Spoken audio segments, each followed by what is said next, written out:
ಓಂ ಶಾಂತಿ. ಬಾಪ್ತಾದ ಮಧುಬನ್ ಮುರಳಿ 12/2/2026. ಇಲ್ಲಿ ಬಾಬಾ ಏನು ಹೇಳ್ತಾ ಇದ್ದಾರೆ, ಮಧುರ ಮಕ್ಕಳೇ, ಇದು ಅಂತಿಮ ಸಮಯವಾಗಿದೆ. ರಾವಣನು ಎಲ್ಲರನ್ನೂ ಸ್ಮಶಾನಕ್ಕೆ ಯೋಗ್ಯರನ್ನಾಗಿ ಮಾಡಿಬಿಟ್ಟಿದ್ದಾನೆ. ತಂದೆಯು ಅಮೃತದ ಮಳೆ ಸುರಿಸಿ ಜೊತೆ ಕರೆದುಕೊಂಡು ಹೋಗಲು ಬಂದಿದ್ದಾರೆ. ಇಲ್ಲಿ ಬಾಬಾ ಏನು ಹೇಳ್ತಾ ಇದ್ದಾರೆ, ಅಮೃತದ ಮಳೆ ಸುರಿಸ್ತೀನಿ ಅಂದರು. ಯಾವುದು? ಆತ್ಮಜ್ಞಾನವನ್ನು ಅಮೃತ ಸುರಿಸಿದರು. ಯಾವಾಗ ಆತ್ಮದ ಜ್ಞಾನ ಸಿಕ್ತು, ನಮಗೇನು ಸುಖನೂ ಸಿಕ್ತು, ಶಾಂತಿನೂ ಸಿಕ್ತು. ಅದಕ್ಕಿಂತ ಮೊದಲು ಸುಖ ಶಾಂತಿ ಇಲ್ಲದೆ ಸ್ಮಶಾನಕ್ಕೆ ಯೋಗ್ಯ ಆಗಿದ್ವಿ. ಈಗ ಬಾಬಾ ಸುಖ ಶಾಂತಿ ಕೊಟ್ಟು ನಮ್ಮನ್ನು ಜೊತೆಗೆ ಕರ್ಕೊಂಡು ಹೋಗ್ತಾರೆ. ಪ್ರಶ್ನೆ: ಶಿವ ತಂದೆಗೆ ಬೋಲಾ ಭಂಡಾರಿ ಎಂದು ಹೇಳಲಾಗುತ್ತದೆ ಏಕೆ? ಉತ್ತರ: ಏಕೆಂದರೆ ಶಿವಭೋಲಾನಾಥನು ಬರುತ್ತಾರೆಂದರೆ ಗಣಿಕೆಯರು, ಅಹಲ್ಯೆಯರು, ಕುಬ್ಜೆಯರ ಕಲ್ಯಾಣವನ್ನು ಮಾಡಿ ಅವರನ್ನು ವಿಶ್ವದ ಮಾಲೀಕರನ್ನಾಗಿ ಮಾಡಿಬಿಡುತ್ತಾರೆ. ಅವರು ಬರುವುದು ಸಹ ನೋಡಿ. ಪತಿತ ಪ್ರಪಂಚ ಪತಿತ ಶರೀರದಲ್ಲಿ ಬರುತ್ತಾರೆ ಅಂದ ಮೇಲೆ ಮುಗ್ಧ ಆದರಲ್ಲವೇ? ಬೋಲಾ ತಂದೆಯ ಆದೇಶವಾಗಿದೆ. ಮಧುರ ಮಕ್ಕಳೇ, ಈಗ ಅಮೃತವನ್ನು ಕುಡಿಯಿರಿ, ವಿಕಾರಗಳೆಂಬ ವಿಷವನ್ನು ಬಿಟ್ಟು ಬಿಡಿ. ಅಂದರೆ ಮುಗ್ಧ ಅಂದರೆ ಅವರೆಲ್ಲ ಗಣಿಕೆಯರು, ವೇಶ್ಯರು, ಎಷ್ಟೆಲ್ಲ ಅಜ್ಮಿಳರಂಥ ಪಾಪಿಗಳು, ಅಷ್ಟು ಪಾಪ ಮಾಡಿದರೂ ಕೂಡ ಏನು ಎಲ್ಲರದು ಕಲ್ಯಾಣ ಆಗಲಿ, ಎಲ್ಲ ಆತ್ಮಗಳು ಉದ್ಧಾರ ಆಗಲಿ ಅಂತ ಎಲ್ಲರಿಗೂ ಕಲ್ಯಾಣ ಮಾಡ್ತಾ ಇದ್ದಾರೆ. ಗೀತೆ ದೂರದೇಶದಲ್ಲಿರುವವರು. ಓಂ ಶಾಂತಿ. ಆತ್ಮಿಕ ಮಕ್ಕಳು ಗೀತೆಯನ್ನು ಕೇಳಿದಿರಿ. ಅರ್ಥಾತ್ ಆತ್ಮಗಳು ಈ ಶರೀರದ ಕರ್ಮೇಂದ್ರಿಯವಾದ ಕಿವಿಯ ಮೂಲಕ ಗೀತೆಯನ್ನು ಕೇಳಿದಿರಿ. ದೂರ ದೇಶದ ಯಾತ್ರಿಕನು ಬರುತ್ತಾರೆ. ನೀವು ಸಹ ಯಾತ್ರಿಕರಾಗಿದ್ದೀರಲ್ಲವೇ? ಯಾರೆಲ್ಲ ಮನುಷ್ಯ ಮಾತ್ರರಿದ್ದಾರೆಯೋ ಅವರೆಲ್ಲರೂ ಯಾತ್ರಿಕರಾಗಿದ್ದಾರೆ.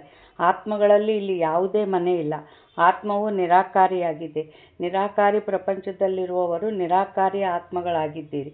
ಅದಕ್ಕೆ ನಿರಾಕಾರಿ ಆತ್ಮಗಳ ಮನೆ, ದೇಶ ಅಥವಾ ಲೋಕ ಎಂದು ಹೇಳಲಾಗುತ್ತದೆ.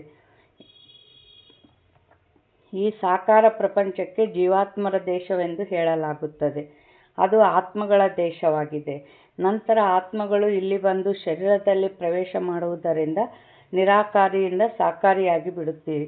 ಆತ್ಮಕ್ಕೆ ರೂಪವಿಲ್ಲವೆಂದು ಹೇಳುವಂತಿಲ್ಲ. ರೂಪವೂ ಇದೆ, ಹೆಸರೂ ಇದೆ. ಇಷ್ಟು ಚಿಕ್ಕ ಆತ್ಮವು ಈ ಶರೀರದ ಮೂಲಕ ಎಷ್ಟು ಪಾತ್ರವನ್ನು ಅಭಿನಯಿಸುತ್ತದೆ. ಪ್ರತಿಯೊಂದು ಆತ್ಮನಲ್ಲಿ ಪಾತ್ರವನ್ನು ಅಭಿನಯಿಸುವ ರೆಕಾರ್ಡ್ ಎಷ್ಟೊಂದು ತುಂಬಲ್ಪಟ್ಟಿದೆ. ರೆಕಾರ್ಡನ್ನು ಒಂದು ಬಾರಿ ತುಂಬಲಾಗುತ್ತದೆ. ನಂತರ ಅದನ್ನು ಎಷ್ಟು ಬಾರಿಯಾದರೂ ಪುನರಾವರ್ತಿಸಿ ಅದೇ ನಡೆಯುವುದು. ಹಾಗೆಯೇ ಆತ್ಮವು ಸಹ ಈ ಶರೀರದಲ್ಲಿ ರೆಕಾರ್ಡ್ ಆಗಿದೆ. ಅದರಲ್ಲಿ 84 ಜನ್ಮಗಳ ಪಾತ್ರವು ಅಡಕವಾಗಿದೆ. ಬಾಬಾ ಇಲ್ಲೇನು ಹೇಳ್ತಾ ಇದ್ದಾರೆ, ಹೇಗೆ ಒಂದು ಕ್ಯಾಸೆಟ್ನಲ್ಲಿ ರೆಕಾರ್ಡ್ ಮಾಡಿ ಅದನ್ನು ಎಷ್ಟು ಸಲ ರಿಪೀಟ್ ಮಾಡಿದರೂ ಅದರಲ್ಲಿ ಏನು ಬರೋದು ಅದೇ ಬರ್ತತೆ. ಯಾವ ಸಮಯಕ್ಕೆ ಏನು ಬರಬೇಕು ಅದೇ ಬರ್ತತೆ ಆನ್ ಮಾಡಿದರೆ. ಅದೇ ರೀತಿ ನಮ್ಮ ಆತ್ಮದಲ್ಲೂ ಕೂಡ ನಾವೇನು ಮಾಡ್ತೀವೋ ಪ್ರತಿಯೊಂದು ರೆಕಾರ್ಡ್ ಆಗ್ತತೆ. ಅದು ಮತ್ತೆ ರಿಪೀಟ್ ಆಗ್ತಾ ಇರ್ತದೆ. ಅದಕ್ಕೆ ಪಾತ್ರ ಫಿಕ್ಸ್, ಡ್ರಾಮಾ ಫಿಕ್ಸ್ ಅಂತ ಹೇಳ್ತಿರ್ತಾರೆ ಬಾಬಾ. ಈಗ ನಾವು ಶ್ರೇಷ್ಠ ಪದವಿ ಪಡೆಯುವಂಥ ಪುರುಷಾರ್ಥನ ಫಿಕ್ಸ್ ಮಾಡ್ಕೊಂಡ್ರೆ ಕಲ್ಪನೂ ಶ್ರೇಷ್ಠ ಪದವಿ ಪಡ್ಕೊಂಡು ಖುಷಿ ಖುಷಿಯಿಂದ ಪರಂಧಾಮಕ್ಕೆ ಹೋಗ್ತೀವಿ. ಮತ್ತು ಶ್ರೇಷ್ಠ ಪುರುಷಾರ್ಥ ಮಾಡಲಿಲ್ಲ ಅಂದರೆ ಅಳ್ತಾ ಹೋಗೋದೇ ಫಿಕ್ಸ್ ಆಗ್ತೈತೆ ಕಲ್ಪ. ಆ ಫಿಕ್ಸ್ ಅನ್ನೋದ್ರ ಕಡೆ ಏನು ಮಾಡಬೇಕು, ನಾವು ಅಟೆನ್ಷನ್ ಕೊಡಬೇಕು. ಬಾಬಾ ಏನು ಹೇಳ್ತಾ ಇದ್ದಾರೆ, ಹಾಗೆಯೇ ಆತ್ಮವು ಸಹ ಈ ಶರೀರದಲ್ಲಿ ರೆಕಾರ್ಡ್ ಆಗಿದೆ. ಹೇಗೆ ತಂದೆಯು ನಿರಾಕಾರನಾಗಿದ್ದಾರೆಯೋ ಹಾಗೆಯೇ ಆತ್ಮವು ನಿರಾಕಾರಿಯಾಗಿದೆ. ಶಾಸ್ತ್ರಗಳಲ್ಲಿ ಕೆಲವೊಂದು ಕಡೆ ಪರಮಾತ್ಮನು ನಾಮರೂಪದಿಂದ ಭಿನ್ನವೆಂದು ಬರೆದು ಬಿಟ್ಟಿದ್ದಾರೆ. ಆದರೆ ನಾಮರೂಪದಿಂದ ಭಿನ್ನವಾದ ವಸ್ತು ಯಾವುದೂ ಇಲ್ಲ. ಹೇಗೆ ಆಕಾಶವಿದೆ, ಆಕಾಶ ಎಂದು ಹೆಸರಂತೂ ಇದೆಯಲ್ಲವೇ? ಹೆಸರಿಲ್ಲದ ವಸ್ತು ಯಾವುದೂ ಇಲ್ಲ.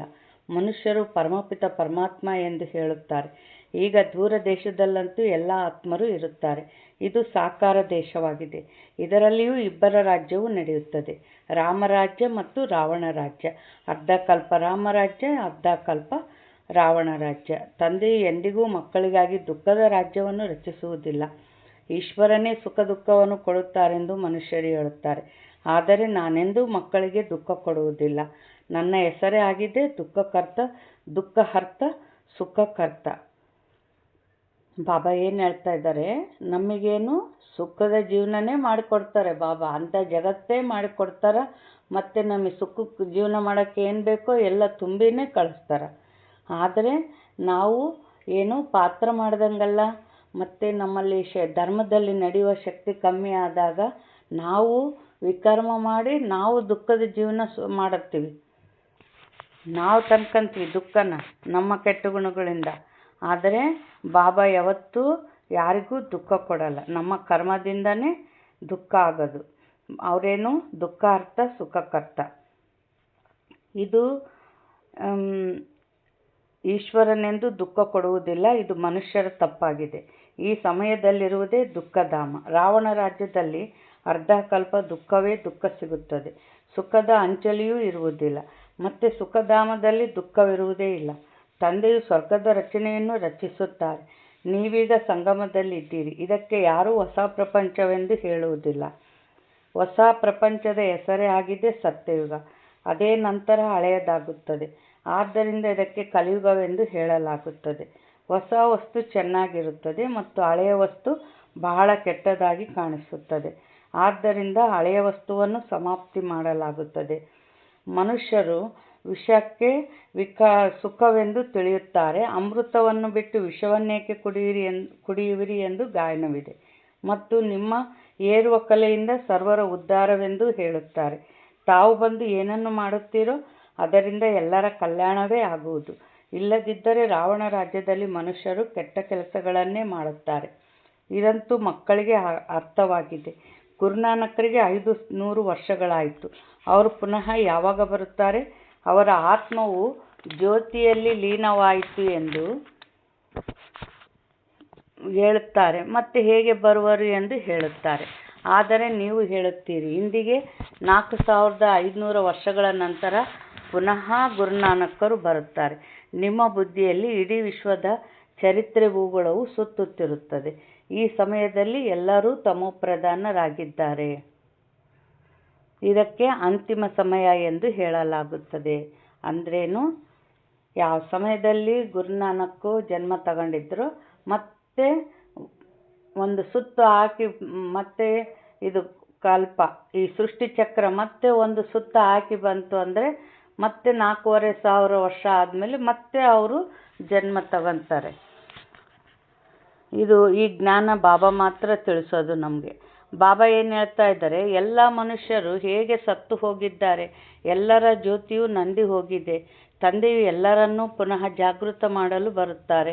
ಯಾವ ಮಕ್ಕಳು ಕಾಮಚಿತೆಯನ್ನೇರಿ ಭಸ್ಮವಾಗಿ ಬಿಟ್ಟಿದ್ದಾರೆಯೋ ಅವರನ್ನು ಅಮೃತ ವರ್ಷದಿಂದ ಏಳಿಸಿ ಜೊತೆ ಕರೆದುಕೊಂಡು ಹೋಗುತ್ತಾರೆ. ಬಾಬಾ ಏನು ಹೇಳಿದರು? ಕಾಮಚಿತೆಯನ್ನೇರಿ ಭಸ್ಮವಾಗಿ ಬಿಟ್ಟಾರೆ ಅಂತ ಹೇಳಿದರು ಬಾಬಾ.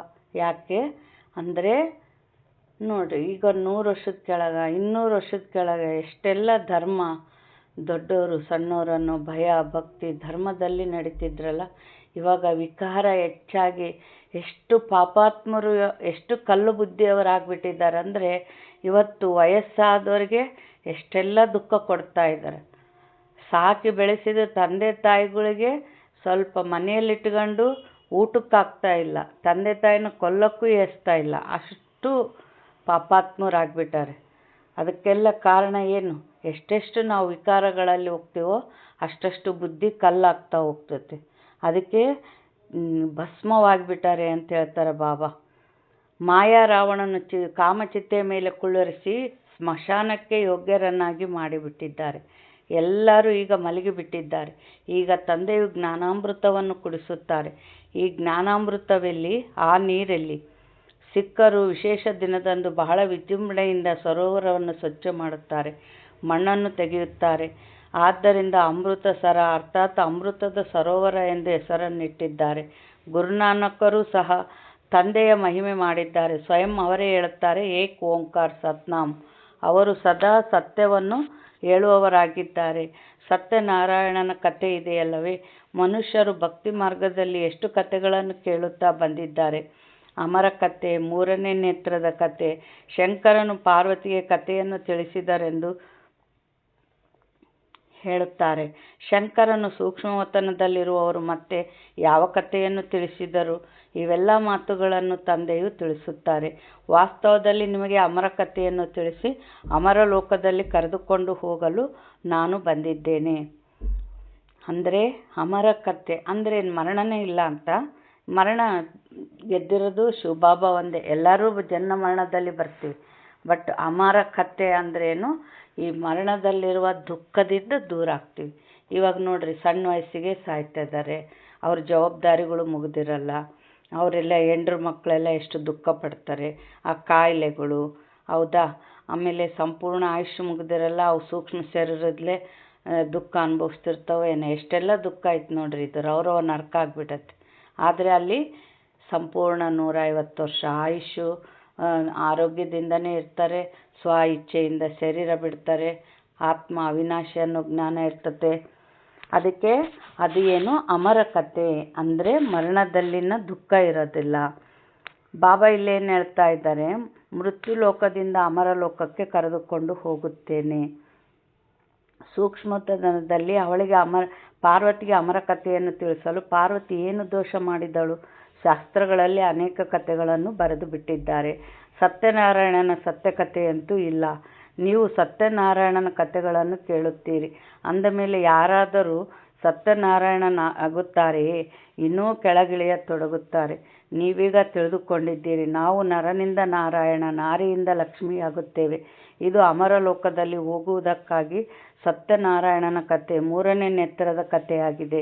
ಈಗ ನೀವು ಆತ್ಮಗಳಿಗೆ ಜ್ಞಾನದ 3ನೇ ನೇತ್ರವು ಸಿಕ್ಕಿದೆ. ತಂದೆ ತಿಳಿಸುತ್ತಾರೆ, ನೀವೇ ಪಾವನರು, ಪೂಜ್ಯರಾಗಿದ್ದಿರಿ. ಮತ್ತೆ 84 ಜನ್ಮಗಳ ನಂತರ ನೀವೇ ಪೂಜಾರಿಗಳಾಗಿದ್ದೀರಿ. ಆದ್ದರಿಂದ ತಾವೇ ಪೂಜ್ಯ, ತಾವೇ ಪೂಜಾರಿ ಎಂದು ಗಾಯನವಿದೆ. ತಂದೆ ತಿಳಿಸುತ್ತಾರೆ, ನಾನಂತೂ ಸದಾ ಪೂಜ್ಯನಾಗಿದ್ದೇನೆ. ನಾನು ಬಂದು ನಿಮ್ಮನ್ನು ಪೂಜಾರಿಗಳಿಂದ ಪೂಜ್ಯರನ್ನಾಗಿ ಮಾಡುತ್ತೇನೆ. ಇದು ಪತಿತ ಪ್ರಪಂಚವಾಗಿದೆ. ಏನು? ಬಾಬಾ ಪೂಜಾರಿಗಳಿಂದ ಪೂಜ್ಯರು ಅಂದರೆ ಪೂಜಾರಿಗಳು ಬೇಡ್ತಾ ಇದ್ವಿ, ಭಗವಂತ ನನಗೆ ಸುಖ ಕೊಡು, ಭಗವಂತ ನನಗೆ ಶಾಂತಿ ಕೊಡು ಅಂತ. ಆದರೆ ಇವಾಗೇನು ಎಲ್ಲದನ್ನ ತುಂಬಿಕೊಂಡು ಮತ್ತೆ ಪೂಜ್ಯರು ದೇವತೆಗಳ ಕೈ ಹೆಂಗಿರ್ತೈತೆ? ಸದಾ ಕೊಡ್ತಾ ಇರ್ತದೆ. ಅಂದರೆ ಇವಾಗ ನಾವು ತುಂಬಿಕೊಂಡು ಇನ್ನೊಬ್ರಿಗೆ ಕೊಡೋಂಥವ್ರಾಗ್ಬಿಟ್ಟಿವಿ. ಪೂಜಾರಿಗಳಿಂದ ಪೂಜ್ಯರನ್ನಾಗಿ ಬಾಬಾ ಮಾಡ್ತಾರೆ. ಇದು ಪತಿತ ಪ್ರಪಂಚವಾಗಿದೆ. ಸತ್ಯಯುಗದಲ್ಲಿ ಪೂಜ್ಯ ಪಾವನ ಮನುಷ್ಯರಿರುತ್ತಾರೆ. ಈ ಸಮಯದಲ್ಲಿ ಪೂಜಾರಿ ಪತಿತ ಮನುಷ್ಯರಿದ್ದಾರೆ. ಸಾಧು ಸಂತರು ಪತಿತ ಪಾವನ ಸೀತಾರಾಮ್ ಎಂದು ಹಾಡುತ್ತಿರುತ್ತಾರೆ. ಈ ಅಕ್ಷರವು ಸರಿಯಾಗಿದೆ. ಎಲ್ಲ ಸೀತೆಯರು ವಧುಗಳಾಗಿದ್ದೀರಿ. ಏ ರಾಮನೇ ಬಂದು ನಮ್ಮನ್ನು ಪಾವನ ಮಾಡು ಎಂದು ಹೇಳುತ್ತೀರಿ. ಎಲ್ಲ ಭಕ್ತಿನಿಯರು ಕೂಗುತ್ತೀರಿ, ಹೇ ರಾಮ ಎಂದು ಆತ್ಮವೇ ಕೂಗುತ್ತದೆ. ಗಾಂಧೀಜಿಯು ಸಹ ಗೀತೆಯನ್ನು ಓದಿ ಮುಗಿಸುವಾಗ ಏ ಪತಿತ ಪಾವನ ಸೀತಾರಾಮ್ ಎಂದು ಹೇಳುತ್ತಿದ್ದರು. ನೀವೀಗ ತಿಳಿದುಕೊಂಡಿದ್ದೀರಿ. ಗೀತೆಯನ್ನು ಕೃಷ್ಣನು ತಿಳಿಸಿಲ್ಲ. ತಂದೆ ತಿಳಿಸುತ್ತಾರೆ, ಈಶ್ವರ ಸರ್ವವ್ಯಾಪಿಯಲ್ಲ ಎಂದು ಮನುಷ್ಯರಿಂದ ಅಭಿಪ್ರಾಯವನ್ನು ಬರೆಸಿಕೊಳ್ಳುತ್ತಾ ಇರಿ. ಗೀತೆಯ ಭಗವಂತ ಶಿವನಾಗಿದ್ದಾರೆ, ಕೃಷ್ಣನಲ್ಲ. ಗೀತೆಯ ಭಗವಂತನೆಂದು ಯಾರಿಗೆ ಹೇಳಲಾಗುತ್ತದೆ ಎಂದು ಮೊದಲು ಕೇಳಿರಿ. ಭಗವಂತನೆಂದು ನಿರಾಕಾರನಿಗೆ ಹೇಳುವರೋ ಅಥವಾ ಸಾಕಾರ ಮನುಷ್ಯನಿಗೂ? ಕೃಷ್ಣನಂತೂ ಸಾಕಾರಿಯಾಗಿದ್ದಾನೆ, ಶಿವನು ನಿರಾಕಾರಿಯಾಗಿದ್ದಾರೆ. ಇವರು ಕೇವಲ ಈ ತನುವಿನ ಆಧಾರವನ್ನು ತೆಗೆದುಕೊಳ್ಳುತ್ತಾರೆ, ಆದರೆ ತಾಯಿಯ ಗರ್ಭದಿಂದ ಜನ್ಮ ಪಡೆಯುವುದಿಲ್ಲ. ಶಿವನಿಗೆ ಶರೀರವಿಲ್ಲ. ಇಲ್ಲಿ ಈ ಮನುಷ್ಯ ಲೋಕದಲ್ಲಿ ಸ್ಥೂಲ ಶರೀರವಿದೆ. ತಂದೆಯು ಬಂದು ಸತ್ಯವಾದ ಸತ್ಯನಾರಾಯಣನ ಕಥೆಯನ್ನು ತಿಳಿಸುತ್ತಾರೆ. ಪತಿತ ಪಾವನ, ಸರ್ವರ ಸದ್ಗತಿದಾತ, ಮುಕ್ತಿದಾತ, ದುಃಖಹರ್ತ, ಸುಖಕರ್ತ ಎಂದು ತಂದೆಯ ಮಹಿಮೆ ಇದೆ. ಅಂದ ಮೇಲೆ ಸುಖವೆಲ್ಲಿರುತ್ತದೆ? ಇಲ್ಲಿರಲು ಸಾಧ್ಯವಿಲ್ಲ. ಸುಖವು ಇನ್ನೊಂದು ಜನ್ಮದಲ್ಲಿ ಸಿಗುತ್ತದೆ. ಯಾವಾಗ ಹಳೆಯ ಪ್ರಪಂಚವು ಸಮಾಪ್ತಿಯಾಗಿ ಸ್ವರ್ಗ ಸ್ಥಾಪನೆಯಾಗುವುದು? ಯಾವುದರಿಂದ ಮುಕ್ತ ಮಾಡುತ್ತಾರೆ? ರಾವಣನ ದುಃಖದಿಂದ ಮುಕ್ತ ಮಾಡುತ್ತಾರೆ. ಇದು ದುಃಖಧಾಮವಲ್ಲವೇ? ತಂದೆಯು ಮಾರ್ಗದರ್ಶಕನೂ ಆಗುತ್ತಾರೆ. ಈ ಶರೀರವಂತೂ ಇಲ್ಲಿಯೇ ಸಮಾಪ್ತಿಯಾಗುತ್ತದೆ. ಬಾಕಿ ಆತ್ಮಗಳನ್ನು ಕರೆದುಕೊಂಡು ಹೋಗುತ್ತಾರೆ. ಮೊದಲು ಪ್ರಿಯತಮ, ನಂತರ ಪ್ರಿಯತಮೆ ಹೋಗುತ್ತಾಳೆ. ಅವರು ಅವಿನಾಶಿ, ಅತಿ ಪ್ರಿಯವಾದ ಪ್ರಿಯತಮನಾಗಿದ್ದಾರೆ. ಎಲ್ಲರನ್ನೂ ದುಃಖದಿಂದ ಬಿಡಿಸಿ ಪವಿತ್ರರನ್ನಾಗಿ ಮಾಡಿ ಮನೆಗೆ ಕರೆದುಕೊಂಡು ಹೋಗುತ್ತಾರೆ. ವಿವಾಹ ಮಾಡಿಕೊಂಡು ಬಂದಾಗ ಮುಂದೆ ಪತಿ ಇರುತ್ತಾನೆ, ಹಿಂದೆ ಪತ್ನಿ ಇರುತ್ತಾಳೆ, ನಂತರ ದಿಬ್ಬಣವಿರುತ್ತದೆ. ಈಗ ನಿಮ್ಮ ಮಾಲೆಯೂ ಅದೇ ರೀತಿ ಇದೆ. ಮೇಲೆ ಶಿವತಂದೆ ಇದ್ದಾರೆ, ಅವರಿಗೆ ನಮಸ್ಕಾರ ಮಾಡುತ್ತಾರೆ. ನಂತರ ಜೋಡಿ ಮಣಿಗಳು ಬ್ರಹ್ಮ ಸರಸ್ವತಿ, ಆ ನಂತರ ನೀವಿದ್ದೀರಿ. ಯಾರು ತಂದೆಗೆ ಸಹಯೋಗಿಗಳಾಗುತ್ತೀರಿ? ಹೂ ಶಿವ ತಂದೆಯ ನೆನಪಿನಿಂದಲೇ ಸೂರ್ಯವಂಶಿ ವಿಷ್ಣುವಿನ ಮಾಲೆಯಾಗಿದ್ದೀರಿ. ಬ್ರಹ್ಮ ಸರಸ್ವತಿಯೇ ಲಕ್ಷ್ಮೀನಾರಾಯಣರಾಗುತ್ತಾರೆ. ಲಕ್ಷ್ಮೀನಾರಾಯಣರಿಂದ ಬ್ರಹ್ಮ ಸರಸ್ವತಿ ಆಗುತ್ತಾರೆ. ಇವರು ಪರಿಶ್ರಮ ಪಟ್ಟಿದ್ದಾರೆ, ಆದ್ದರಿಂದಲೇ ಪೂಜೆ ನಡೆಯುತ್ತದೆ. ಮಾಲೆ ಎಂದರೇನು? ಇದು ಯಾರಿಗೂ ಗೊತ್ತಿಲ್ಲ. ಕೇವಲ ಮಾಲೆಯನ್ನು ಜಪಿಸುತ್ತಿರುತ್ತಾರೆ. 16,108 ಮಾಲೆಯೂ ಇರುತ್ತದೆ. ದೊಡ್ಡ ದೊಡ್ಡ ಮಂದಿರಗಳಲ್ಲಿ ಅದನ್ನು ಇಟ್ಟಿರುತ್ತಾರೆ. ಆ ಮಾಲೆಯನ್ನು ಜಪಿಸಲು ಒಬ್ಬೊಬ್ಬರು ಒಂದೊಂದು ಕಡೆ ಎಳೆಯುತ್ತಾರೆ. ಬ್ರಹ್ಮ ತಂದೆಯು ಮೊದಲು ಬಾಂಬೆಯಲ್ಲಿ ಲಕ್ಷ್ಮೀನಾರಾಯಣನ ಮಂದಿರಕ್ಕೆ ಹೋಗುತ್ತಿದ್ದರು. ಹೋಗಿ ಮಾಲೆಯನ್ನು ಜಪಿಸುತ್ತಿದ್ದರು. ರಾಮ ರಾಮ ಎಂದು ಹೇಳುತ್ತಿದ್ದರು. ಏಕೆಂದರೆ ಹೂ ಒಬ್ಬರೇ ತಂದೆಯಲ್ಲವೇ? ಹೂವಿಗೆ ರಾಮರಾಮ ಎಂದು ಹೇಳುತ್ತಾರೆ. ನಂತರ ಇಡೀ ಯಾರ ಮಾಲೆಯನ್ನು ಜಪಿಸುತ್ತೀರಿ ಎಂದು ಕೇಳಿದರೆ ಅವರಿಗೆ ಗೊತ್ತಿರುವುದಿಲ್ಲ. ಕ್ರಿಸ್ತನ ನೆನಪಿನಲ್ಲಿ ಜಪಿಸುತ್ತೇವೆ ಎಂದು ಹೇಳಿಬಿಡುತ್ತಾರೆ. ಆದರೆ ಕ್ರಿಸ್ತನ ಆತ್ಮವು ಎಲ್ಲಿದೆ ಎಂಬುದು ಅವರಿಗೆ ತಿಳಿದಿಲ್ಲ. ನೀವು ತಿಳಿದುಕೊಂಡಿದ್ದೀರಿ. ಕ್ರಿಸ್ತನ ಆತ್ಮವು ಸಹ ಈಗ ತಮೋಪ್ರಧಾನವಾಗಿದೆ. ನೀವು ಸಹ ತಮೋಪ್ರಧಾನ ಭಿಕಾರಿಗಳಾಗಿದ್ದೀರಿ. ಏನು ಹೇಳಿದ್ರು ಬಾಬಾ? ಇದು ಕ್ರಿಸ್ತನ ಆತ್ಮ ಕೂಡ ತಮೋಪ್ರಧಾನ ಆಗೈತೆ. ಅವ್ರೇನು ಅನ್ಕೊಂಡಿರ್ತಾರ? ಕ್ರಿಸ್ತ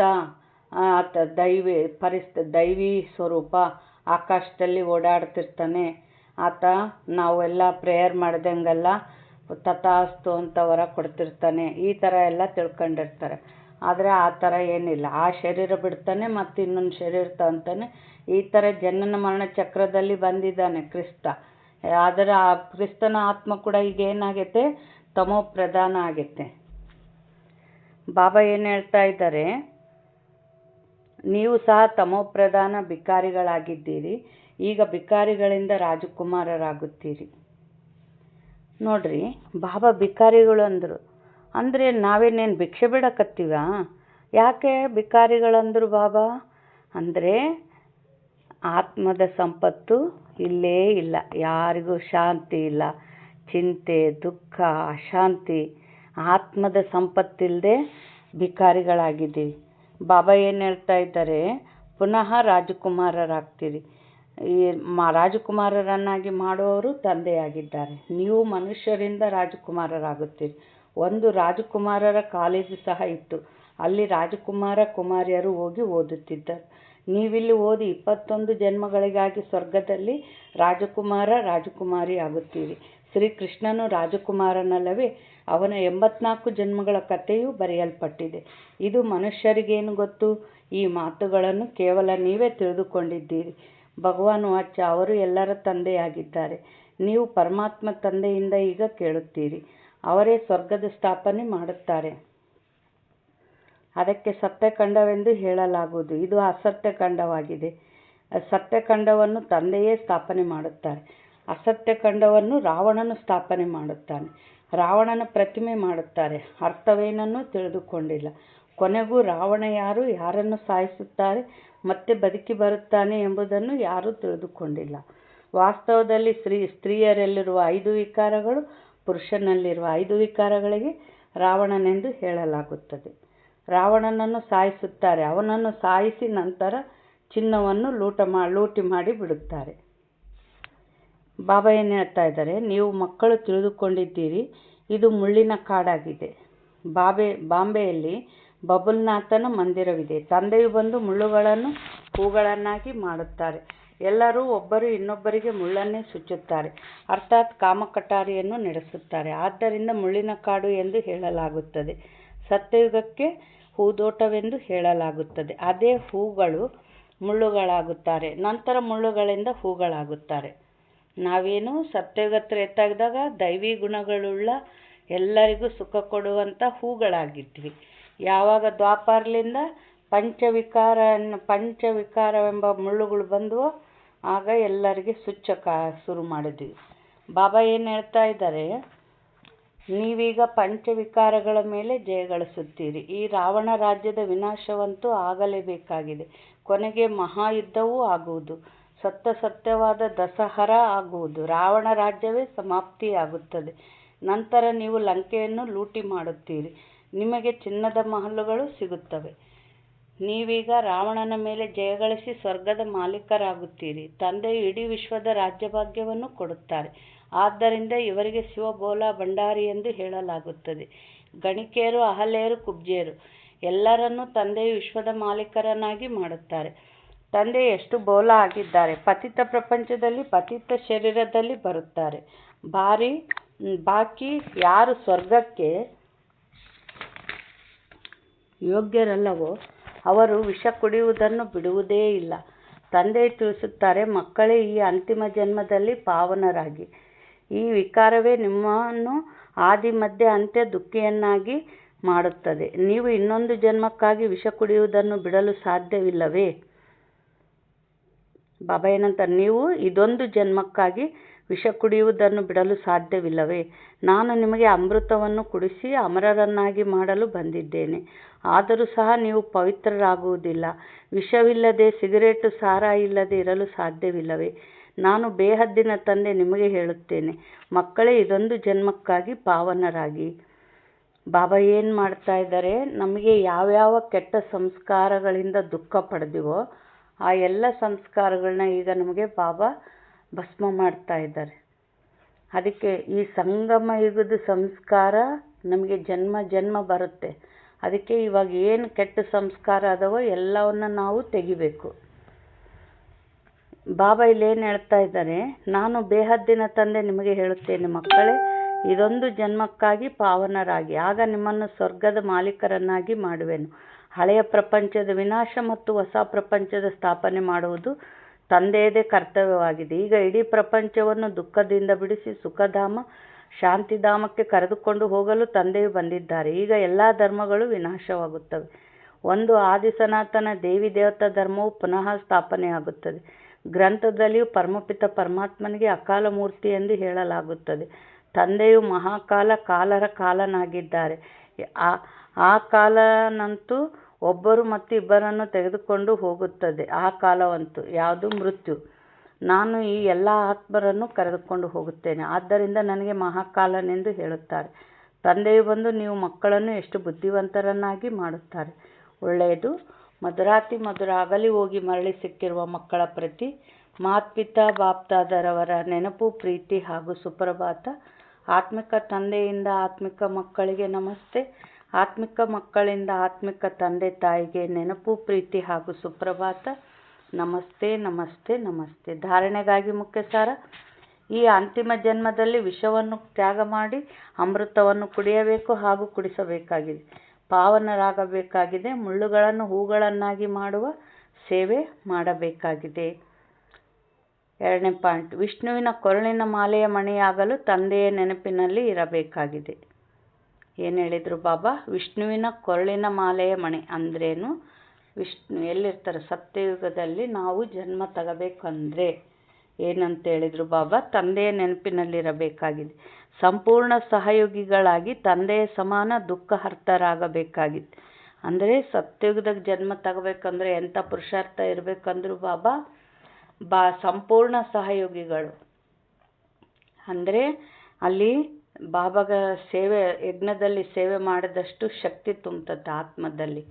ಆಗ ಅಖಂಡ ಯೋಗಿಗಳಾಗಕ್ಕೆ ಸಾಧ್ಯ ಆ ಶಕ್ತಿಯಿಂದ. ಆಗ ಆ ಥರ ಯೋಗದ ಶಕ್ತಿಯಿಂದ ಇದು ನಾವು ಕೂಡ ಬಾಬನ ಸಮಾನ ದುಃಖಹರ್ತರಾಗಬೇಕಾಗಿದೆ. ಅಂದರೆ ಎಲ್ಲರ ಕಲ್ಯಾಣ ಮಾಡಬೇಕು. ಆಗ ನಾವು ಸತ್ಯುಗಕ್ಕೆ ಹೋಗಕ್ಕೆ ಯೋಗ್ಯರಾಗ್ತೀವಿ. ವರದಾನ: ತಮ್ಮ ಅಲೌಕಿಕ ಆತ್ಮಿಕ ವೃತ್ತಿಯ ಮೂಲಕ ಸರ್ವ ಆತ್ಮರುಗಳ ಮೇಲೆ ತಮ್ಮ ಪ್ರಭಾವ ಬೀರುವಂಥ ಮಾಸ್ಟರ್ ಜ್ಞಾನ ಸೂರ್ಯ ಭವ. ವರದಾನದ ಸಾರ: ಹೇಗೆ ಯಾವುದೇ ಆಕರ್ಷಣೆ ಮಾಡುವ ವಸ್ತು ತನ್ನ ಅಕ್ಕಪಕ್ಕದಲ್ಲಿ ಇರುವವರನ್ನು ತನ್ನ ಕಡೆ ಆಕರ್ಷಿಸುತ್ತದೆ, ಎಲ್ಲರ ಗಮನವೂ ಅದರ ಕಡೆ ಹೋಗುತ್ತದೆ. ಹಾಗೆಯೇ ಯಾವಾಗ ತಮ್ಮ ವೃತ್ತಿ ಅಲೌಕಿಕ ಆತ್ಮೀಯತೆಯಿಂದ ಕೂಡಿರುತ್ತದೆ ಎಂದರೆ ಸ್ವತಃವಾಗಿಯೇ ತಮ್ಮ ಪ್ರಭಾವವು ಅನೇಕ ಆತ್ಮರುಗಳ ಮೇಲೆ ಬೀರುವುದು. ಅಲೌಕಿಕ ವೃತ್ತಿಯ ಅರ್ಥಾತ್ ಭಿನ್ನ ಹಾಗೂ ಪ್ರಿಯವಾದ ಸ್ಥಿತಿಯು ಸ್ವತಃವಾಗಿಯೇ ಅನೇಕ ಆತ್ಮರನ್ನು ಆಕರ್ಷಿಸುತ್ತದೆ. ಇಂಥ ಅಲೌಕಿಕ ಶಕ್ತಿಶಾಲಿ ಆತ್ಮರು ಮಾಸ್ಟರ್ ಜ್ಞಾನ ಸೂರ್ಯನಾಗಿದ್ದು ತನ್ನ ಪ್ರಕಾಶತೆಯನ್ನು 4 ಕಡೆಗಳಲ್ಲಿ ಹರಡಿಸುತ್ತಾರೆ. ಬಾಬಾ ಏನು ಹೇಳ್ತಾ ಇದ್ದಾರೆ, ಈಗ ನಮ್ಮಲ್ಲಿ ನಾವು ಮನಸ ಸೇವೆ ಮೂಲಕ ಆತ್ಮಗಳಿಗೆ ಶಾಂತಿ ತುಂಬೋದು, ಶಕ್ತಿ ತುಂಬೋದು, ಶುಭ ಭಾವನೆ ಶುಭ ಕಾಮನೆಯಿಂದ ಆಶೀರ್ವಾದ ತುಂಬಿ ಇದರಲ್ಲಿ ನಾವು ಅವರ ಸಂಬಂಧ ಸಂಪರ್ಕದಲ್ಲಿ ಹೋದಾಗ ಆ ಆತ್ಮಗಳು ನಿಮ್ಮನ್ನು ನೀವು ಆ ಆತ್ಮಗಳಿಗೆ ಆಕರ್ಷಣೆ ಆಗ್ತೀರಿ ಅಂತ ಹೇಳ್ತಾರೆ ಬಾಬಾ. ಈ ಥರ ಪ್ರಭಾವ ಬೀರುವಂಥ ಆತ್ಮಗಳಾಗ್ರಿ ಅಂತ ವರದಾನ ಕೊಡ್ತಾ ಇದ್ದಾರೆ. ಸ್ಲೋಗನ್: ಸದಾ ಸ್ವಮಾನದ ಆಸನದ ಮೇಲೆ ಸ್ಥಿತರಾಗಿರುತ್ತೀರಿ ಎಂದರೆ ಸರ್ವಶಕ್ತಿಗಳು ತಮ್ಮ ಆದೇಶವನ್ನು ಪಾಲಿಸುತ್ತಿರುತ್ತವೆ. ಅಂದರೆ ಸ್ವಮಾನದಲ್ಲಿ ಯಾಕಿರಬೇಕು ನಾವು? 63 ಜನ್ಮದ ಅಸುರಿ ಸಂಸ್ಕಾರ ಇದ್ದಾವೆ. ಆ ಸಂಸ್ಕಾರದಲ್ಲಿ ಏನಾಯ್ತೋ ಅದೇ ಇಮರ್ಜ್ ಆಗ್ತಿರ್ತದೆ.